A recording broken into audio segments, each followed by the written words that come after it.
और उसी तरीके से उसकी सारी स्ट्रैटेजी, प्लानिंग, आगे किस तरीके से उसको, किस तरीके से हम एक्शन में आना है, इस सब चीज की बारीकियों की चर्चा हम कर रहे थे। जब ये चर्चा के बहुत से विस्तृत विषयों के बारे में कल प्रधानमंत्री जी ने बहुत विस्तार से लोकसभा के अंदर रखा है, जो सारे देश ने सुना है और सारे देश ने जाना है। कल गृह मंत्री ने भी बहुत से आयामों पर प्रकाश डाला है और विदेश मंत्री जी ने भी आज उसके बहुत से पक्षों के बारे में चर्चा की है, इसलिए मैं उसको रिपीट नहीं करूंगा। वो उस विभाग के मंत्री होने के नाते जिम्मेवार तरीके से देश के सामने इस संसद के माध्यम से उन्होंने रखा है। लेकिन मैं एक बात जरूर बताना चाहता हूं और वो एक सीरियस थॉट के साथ हमको लेना चाहिए। यह जरूर है कि सारी घटना में जो रोल हमारे जांबाज फौज ने किया, जो रोल हमारे पुलिस ने किया, जो रोल हमारी आर्मी ने किया, उसको देश नमन होकर के उनके प्रति आदर के साथ। लेकिन मैं इस हाउस के माध्यम से देश को यह बताना चाहता हूं कि पॉलिटिकल लीडरशिप बहुत महत्वपूर्ण होती है, क्योंकि फौज को आदेश पॉलिटिकल लीडरशिप देती है।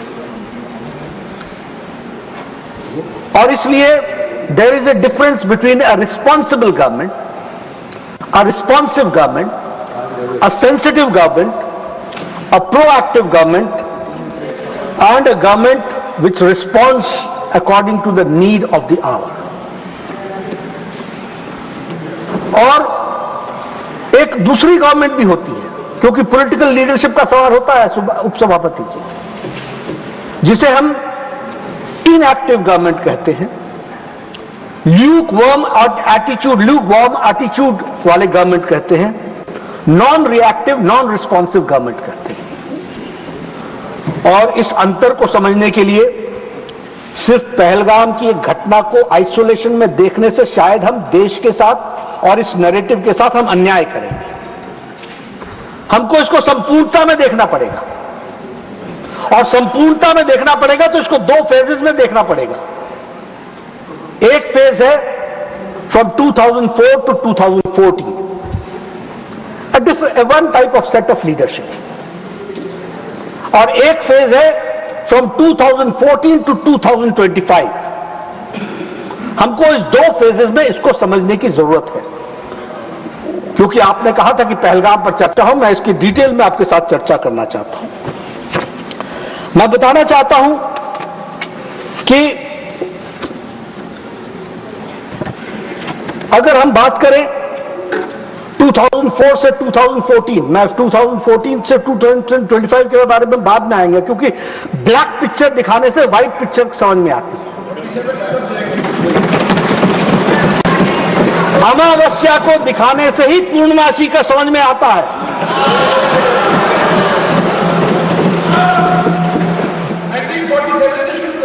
नहीं, मैं एक ही फेज ले रहा हूं, वहां से शुरू करूंगा, वो बहुत तक मुझे कोई आपत्ति नहीं है, लेकिन मैं चाहता हूं कि आप इसी पूर्णमासी को देख लीजिए, वही बहुत है। देखिए, श्रमजीवी एक्सप्रेस में जौनपुर में 2005 में हरकत उल जिहाद ने बम ब्लास्ट किया, 14 लोग मारे गए, 62 लोग हताहत हुए, कोई एक्शन नहीं लिया गया। No action was taken.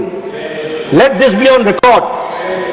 जो लोग हमसे आज पूछ रहे हैं पहलगाम का क्या हुआ, पहलगाम का क्या हुआ, वो पूछने के पहले अपने गिरबान में जरूर झांक करके देखें कि उन्होंने कब क्या किया।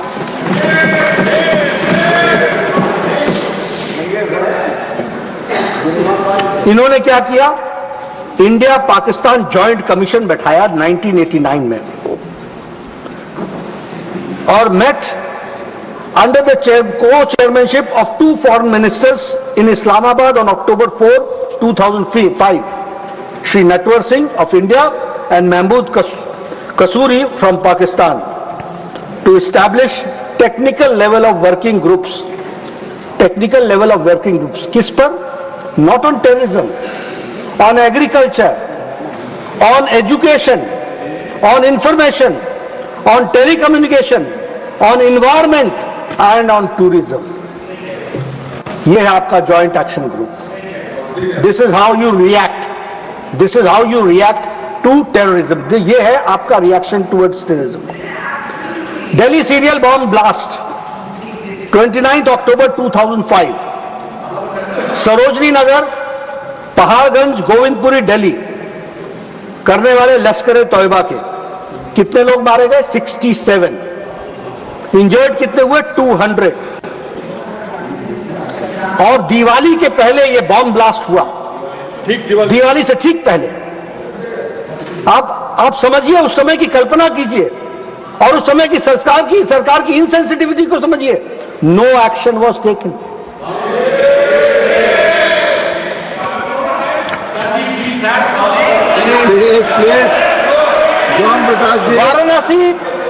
Varanasi bomb blast March 7, 2006, Sankat Mochan temple, Varanasi cantonment और रेलवे स्टेशन पर अटैक किया हरकत उल जिहाद ने।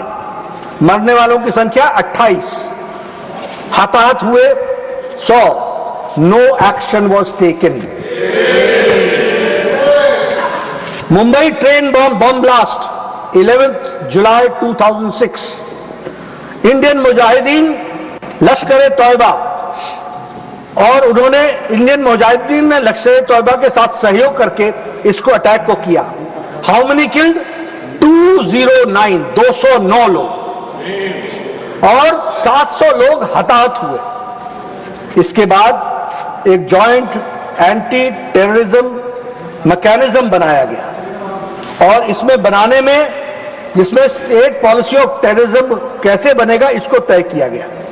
और यह मैकेनिज्म 2 महीने बाद इसकी मीटिंग हुई, और 7 महीने बाद इसकी दूसरी मीटिंग हुई। No action was taken. और सबसे बड़ी बात कि हमले भी होते रहे और पाकिस्तान के साथ ट्रेड भी चलता रहा, टूरिज्म भी चलता रहा, टेलीकम्युनिकेशन भी चलता रहा, एग्रीकल्चर भी चलता रहा, बातचीत भी चलती रही। थार एक्सप्रेस में 18 फरवरी 2006 को वो शुरू हो गई। शिपिंग सेक्टर में इंडिया और Pakistan signed revise shipping protocol इन 2006। यह घटना के बाद की घटना बता रहा हूं मैं, कैसे आपने किस तरीके से पाकिस्तान के साथ आपने डील किया है, उसकी मैं एक सच्चाई रख रहा हूं। अटैक हुआ 2007 में, serial bomb blast in Gorakhpur, Uttar Pradesh, हरकत उल जिहाद ने किया, 11 लोग मारे गए। 2007 में ही सीरियल बॉम्ब ब्लास्ट हुआ एक साथ लखनऊ, अयोध्या और वाराणसी, हरकत उल जिहाद ने और इंडियन मुजाहिदीन ने किया। उसी तरीके से 1 अक्टूबर 2007 को आपने, ये 2007 की घटना के बाद आपने दोनों साइड से, वाघा बॉर्डर और अटारी बॉर्डर से आपने गुड्स कैरियर्स को जाने की परमिशन दे दी। ये बोनस में दिया। एयर सर्विसेज की एग्रीमेंट को इंडिया और पाकिस्तान ने साइन किया। 12 फ्लाइट्स को 28 फ्लाइट्स में कन्वर्ट किया। आप सिर्फ अपीज करते रहे और कहीं भी टेरर के नाम पर आपने प्रेशर नहीं पाकिस्तान पर दिया। ये मैं इसलिए आपको ये याद दिलाना चाह रहा हूं क्योंकि आपको पूर्णमासी तब समझ में आएगी जब आप अमावस्या के दिनों को जानेंगे कि आज मोदी जी की गवर्नमेंट ने क्या क्या किया है, किस तरीके से एक्शन लिया है, इस बात को समझेंगे। 31 दिसंबर 2008 को रामपुर में सीआरपीएफ के कैंप पर हमला हुआ। वहां एक शहाबुद्दीन नाम का एक आतंकी जो पकड़ा गया था, लाइफ कन्विक्ट था, उसको उत्तर प्रदेश की सरकार ने छुड़ाने के लिए तय किया और छुड़ाने के ऑर्डर दिए। इलाहाबाद हाई कोर्ट ने मना किया, you can't do it. Appeasement की हद कहां तक पहुंच गई, यह भी हमको समझ लेना चाहिए। जयपुर का बॉम्ब ब्लास्ट 13 मई 2008, place of attack multiple locations in Jaipur. Indian Mujahideen इसमें इन्वॉल्व थी। 71 people were killed and 185 injured. और इसके बाद क्या हुआ 2008 में? इंडिया और Pakistan agreed on a set of specific Kashmir specific confidence building measures. हम कॉन्फिडेंस बिल्डिंग मेजर्स पर चले रहे, वो हमारे को गोलियों से भूनते रहे और हम बिरयानी खिलाने चले रहे।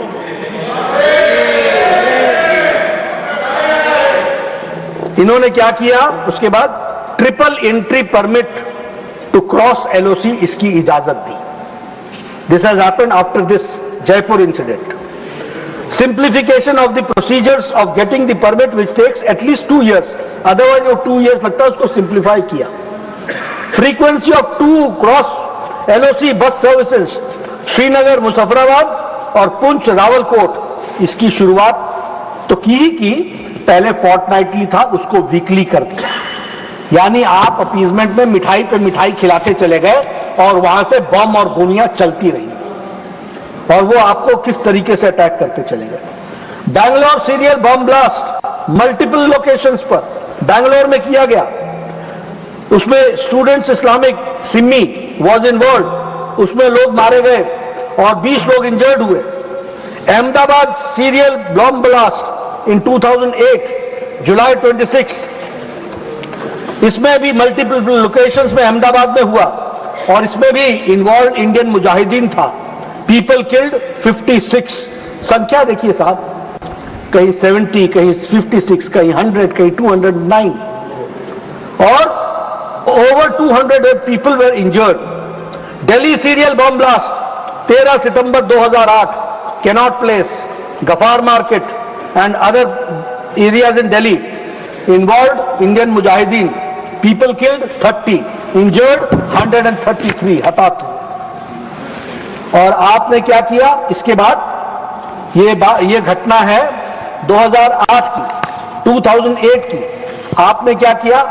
हमारे पूर्व प्रधानमंत्री स्वर्गीय Manmohan Singh met with Asif Ali Zardari on September 2008 at Muzaffarabad, and Puch Rawalkot Road was also open to trade on October 21, 2008. ये हमसे पूछ रहे हैं पहलगाम का क्या हुआ, पहलगाम का क्या हुआ? ये तो वही हुआ कि जिसने जो मुजरिम था वही जज बन करके हमसे पूछने बैठ गया। Mumbai terror, Taj Mahal hotel, Oberoi Trident, Shahbad house, Chhatrapati Shivaji terminal, Lashkar Taiba ने इसकी जिम्मेदारी ली। मरने वालों की संख्या 166 और हताहत होने वाले की संख्या 300। हमारी सरकार ने क्या किया? डोजियर भेजा, dossier 26/11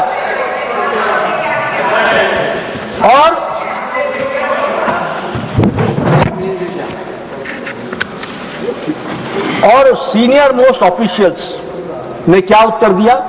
what was the it is on record that the then senior most, जिसके बारे में आदरणीय विदेश मंत्री जी ने उस स्टेटमेंट को पढ़ा है, मैं उसका ऑब्जर्वेशन बता रहा हूं। It is on record that the senior most officials of the government, whether the foreign secretary or the NSA, took this decision not to hit back Pakistan. Not to hit back Pakistan. इसलिए मैं बोलता हूं, फौजें वही थी, army वही थी, police वही थी, नेता का पॉलिटिकल विल नहीं था, पॉलिटिकल पार्टी का पॉलिटिकल विल नहीं था।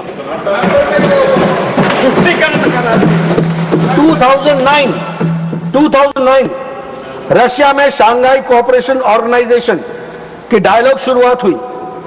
ये इसके बाद है, ट्राइडेंट के बाद। और हमारे विदेश मंत्री जी ने इससे पहले स्टेटमेंट में बताया है कि 2009 में 2008 में घटना घटी थी, 3 महीने बाद 2009 के जनवरी फरवरी में शायद ब्रिक्स में जिक्र तक नहीं हुआ इतने बड़े अटैक का। There was no discussion on, no reference to it. उसी तरीके से इजिप्ट में 2009 में शर्म अल शेख में संयुक्त बयान दिया गया। शर्म अल शेख, क्या शर्मनाक बयान, शर्म अल शेख में शर्मनाक बयान। और क्या किया? भारत के अंदर टेररिज्म को बलूचिस्तान के साथ जोड़ दिया और हम पार्ट एंड पार्सल बन गए, इक्वल्स पर आकर के खड़े हो गए. Both leaders agreed that the terrorism is a main threat to both countries.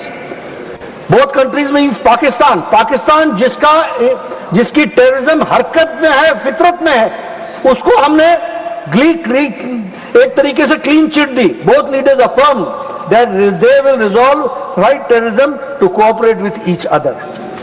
ये किस तरीके से चलता रहा उसका एक छोटा सा नमूना मैंने, क्योंकि हम पहलगाम को देखिए, अगर हम सिर्फ एक टुकड़े में समझने का प्रयास करेंगे नहीं होगा.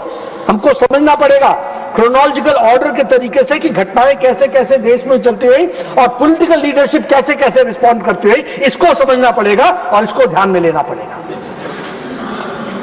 और उस समय बलूचिस्तान पर, अदर एरियाज पर प्राइम मिनिस्टर ने क्या कहा? said that India was ready to discuss issues with Pakistan, including the outstanding issues. अब ये पॉलिटिकल लीडरशिप है और एक political leadership prime minister Modi की है, जिसने कहा है टेरर और टॉक्स एक साथ नहीं चलेंगे. इसको हमको समझना. जर्मन बेकरी पर 2010 में अटैक हुआ, लश्कर तौयबा ने किया, 17 लोग मारे गए, 60 लोग घायल हुए. वाराणसी बम ब्लास्ट हुआ 2010 में, शीतला घाट, वाराणसी, उत्तर प्रदेश. इंडियन मुजाहिदीन ने इसकी जिम्मेवारी ली, 37 लोग इसमें घायल हुए, 2 लोग हताहत हुए, मारे गए. जावेरी बाजार ओपेरा हाउस, दादर, मुंबई, महाराष्ट्र, यहां ट्रिपल बम ब्लास्ट हुआ, 26 लोग मारे गए और 130 लोग घायल हुए. दिल्ली हाईकोर्ट में बम ब्लास्ट हुआ और उसमें हरकत उल जिहाद था और उसमें भी 15 लोग मारे गए, 79 लोग घायल हुए. हैदराबाद में ट्विन बम ब्लास्ट हुआ, दिलसुख नगर में, हैदराबाद में. इंडियन मुजाहिदीन उसके पीछे था, 18 लोग मारे गए, 131 घायल हुए. आतंक, ये परिस्थिति आकर के खड़ी रही. ये मैंने आपके सामने क्रोनोलॉजिकल तरीके से घटनाओं के बारे में, कितने लोग हताहत हुए उसकी आपको जानकारी दी. और मैं यहां यह भी कहना चाहूंगा कि इन आतंकियों को हमारी उस समय की सरकार ने इसको मुंबई में हमलों को आरएसएस के साथ साजिश बताया और भगवा आतंकवाद के पीछे पड़े. देश याद रखेगा क्या क्या नहीं किया है. और आज वो पहलगाम पर हमसे चर्चा मांग रहे हैं. हम चर्चा करने के लिए तैयार हैं, हम पूरी तरीके से आए. हाफिज सईद को जी लगा करके संबोधित किया, किसने किया?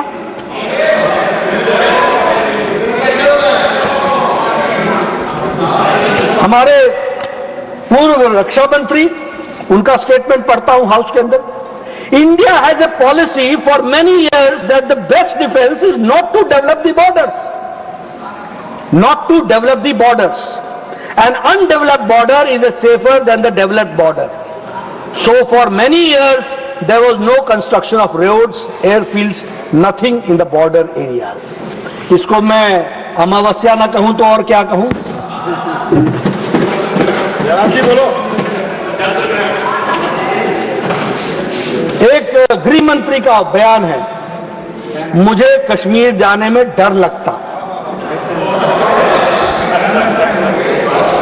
आप देखिए घनघोर अमावस्या में जिए है इस देश ने अपने आप को, और वो हमसे चर्चा मांग रहे हैं पहलगाम पर. हम तैयार हैं. अब आप देखिए दूसरा फेज 2014 का, पूर्णमासी घटने लगी, अमावस्या घटने लगी, एकादशी आई, द्वादशी आई और इस तरीके से हम पूर्णमासी की ओर बढ़े.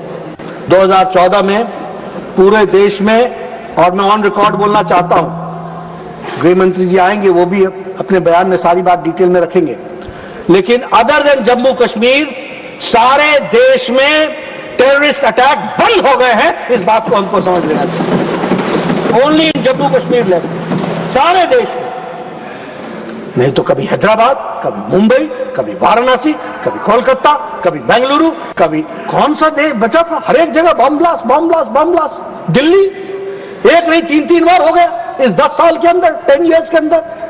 From 2004 to 2014, 3 times. Delhi national capital. Pune में हुआ, पुणे में तो हर एक जगह अब देखिए, except Jammu Kashmir, no incident of violence of terrorism has taken place from 2014 to 2025 till date. 2004 में टेरर इंसिडेंट्स 2004 से 14 7,217 और विच हैज 2015 से 2025 2,150। कहा 75,000 और 7,000, 80% का रिडक्शन हुआ है। हम हिसाब दे रहे हैं, हम चर्चा कर रहे हैं। Civilian deaths 2004 to 2014 1,770, from 2015 to 2025 357, 70% reduction, 70%. Deaths of security personnel 2004 to 2014 1,060, 2015 to 2025 542, reduction is 49%. Death of terrorists increased by 123%, 123% टेररिस्टों की डेथ जो इंक्रीज हुई वो 123% तक हुई। अब हम उरी सर्जिकल स्ट्राइक की बात करना चाहेंगे। हमारे उरी ब्रिगेड हेडक्वार्टर्स पर तारीख 2016 को जैश ए मोहम्मद के लोग आए, कमांडर्स आए और उन्होंने 19 सोल्जर्स की हताहत की, 19 सोल्जर्स। मैं इसको ऑन रिकॉर्ड लाना चाहता हूं, इसीलिए मैं कह रहा हूं, आर्मी तब भी थी और आर्मी आज भी है, फौज तब भी थी आज भी है, पॉलिटिकल लीडरशिप अलग थी। It is for the first time after 1947 that the Indian prime minister came on record और एक प्राइम मिनिस्टर ने क्या कहा, उरी हमले के पीछे के लोगों को बख्शा नहीं जाएगा।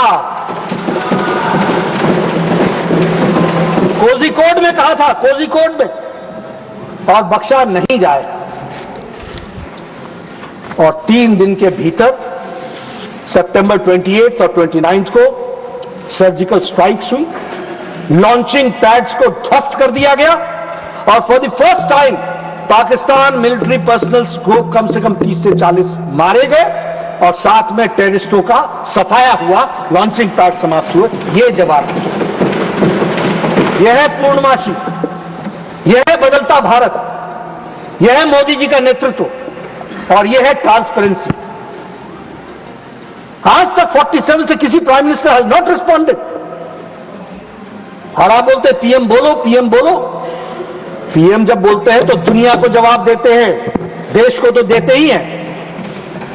बालाकोट एयर स्ट्राइक, जैश ए मोहम्मद ने उसकी जिम्मेवारी ली, explosive laden on a vehicle जिसने हमारे सीआरपीएफ के 40 लोगों को जाने गई। प्रधानमंत्री मोदी जी ने यहां पालम एयरपोर्ट पर सबको श्रद्धांजलि भी दी थी और उसके बाद एक वक्तव्य दिया था। वक्तव्य क्या था, पाकिस्तान ने एक बहुत बड़ी गलती कर दी है और इसका उसको खमियाजा भुगतना पड़ेगा। See the political will, see the political will. हम देखेंगे, हम सोचेंगे, हम विचार करेंगे, हम चर्चा करेंगे, हम बातचीत करेंगे, हम बिरयानी खिलाएंगे, हम डोजियर भेजेंगे, हम डोजियर भेजेंगे। ये नहीं किया, ये कहा बहुत बड़ी गलती कर दी है और खमियाजा भुगतना पड़ेगा। सी द पॉलिटिकल विल, पड़ेगा। शब्द देखिए आप, नेताओं के मुख से शब्द ऐसे ही नहीं निकलते, ये कमिटमेंट होती है तब निकलते हैं देश के प्रति, तब होता है। और 11 दिनों के अंदर भीतर बालाकोट का जवाब दिया गया।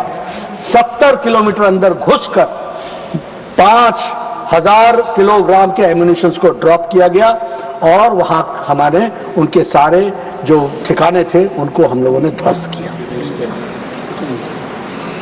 पहलगाम अटैक आपके सामने, आप चर्चा करने के लिए कह रहे हैं, हम उस पर चर्चा करने के लिए तैयार हैं। हम उसकी भी डिटेल्स आपके सामने रखना चाहते हैं। हम सबको मालूम है 26 सिविलियंस मारे गए।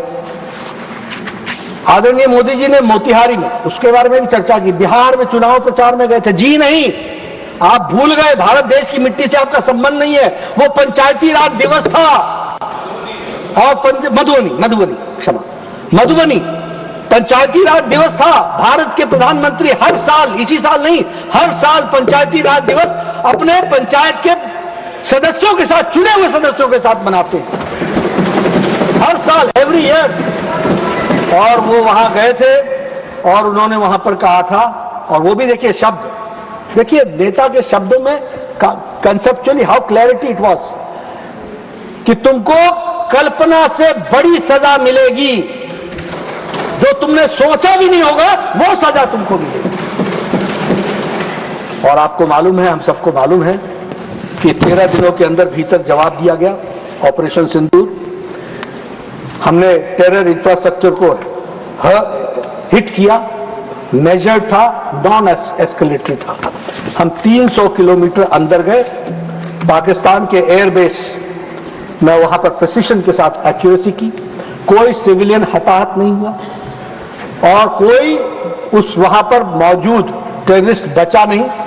और जिसका, जैसा कि हमारे विदेश मंत्री जी ने अपने वक्तव्य में बताया कि YouTube खोल लीजिएगा, रात को समय मिलेगा तो खोल लीजिएगा और उसमें देखिएगा कि किस तरीके से पाकिस्तान की आर्मी टेररिस्टों के जनाजे में शामिल हुई है और कितने YouTube में पोस्ट हैं और कितने लोग मारे गए, उसका अंदाजा आपको YouTube से मिल जाएगा। और उसी तरीके से 9 सुरक्षा बलों ने 9 मिसाइल्स के ऐसे आतंकी ठिकानों को नस्तो नाबूद किया। जैश ए मोहम्मद, लश्कर तैयबा के कमांड, उसके सेंटर को नस्तो नाबूद किया। और उसी तरीके से हमारे जैश ए मोहम्मद, लश्कर तैयबा और हिजबुल मुजाहिदीन, इन तीनों के ठिकानों को नष्ट किया गया। बावलपुर, मरकज तैयबा, नौरोवाल, सियालकोट, बरनाला, इन सबको ध्वस्त किया गया। कोटली, मुजफ्फराबाद, 22 मिनट में अप्रैल 22 का बदला ले लिया। इस बात को भी हमको समझना, never in the history, never in the history, कभी भी, ऑन रिकॉर्ड बोल रहा हूं, कभी भी किसी भी सरकार ने इस तरीके से पाकिस्तान को जवाब नहीं दिया जो ऑपरेशन सिंदूर के बाद प्रधानमंत्री ने 22 मिनट के अंदर। और हम देखते हैं कि इस अटैक के बाद उन्होंने हमारे लगभग 1000 के आसपास उन्होंने ड्रोन्स और मिसाइल्स हमारे ऊपर छोड़े, 1000 के आसपास। और ये भारत की फौज की को मैं सलाम करता हूं कि एक भी सिविलियन हताहत नहीं हुआ और हमने सारे के सारे नस्तनाबूद किए उनका। लेकिन हमने उनके हवाई सुरक्षा प्रणालियों को निष्क्रिय कर दिया, सैन्य संपत्तियों को नष्ट किया और 11 एयर बेसिस को उसको हम लोगों ने डैमेज कर दिया। Pasrur, Arifwala, Chaklala, Rafiqui, Murid airport, Shukur airport, Rahim Yar Khan airport, Chunian airport, Sargodha airport, Bholari airport. और ये सब कोई 200 किलोमीटर है, कोई 270 किलोमीटर है, कोई 140 किलोमीटर है, कोई 297 किलोमीटर है। आप देखिए आज इंडिया की सैन्य शक्ति का सदुपयोग करते हुए और उनके जाबाज लोगों को पूरी छूट देने के कारण, और ये पॉलिटिकल लीडरशिप नरेंद्र मोदी जी ने दिया, जिसके कारण आज उनके 11 बेस को ध्वस्त कर दिया और उसको 5 साल कम से कम एयरबेस को पीछे। जैकबाबाद जो 300 किलोमीटर पाकिस्तान के अंदर है, बॉर्डर से, LOC से। तो इस तरीके से 9-10 मई को एक ऐतिहासिक रात को जो एंगेजमेंट्स किया वो हम सबके सामने है। यही नहीं, एक तरफ आप उनके साथ ट्रीटी कर रहे थे, ट्रेड एग्रीमेंट कर रहे थे। प्रधानमंत्री मोदी जी ने क्या किया? Indus water treaty 1960 was held in A bench.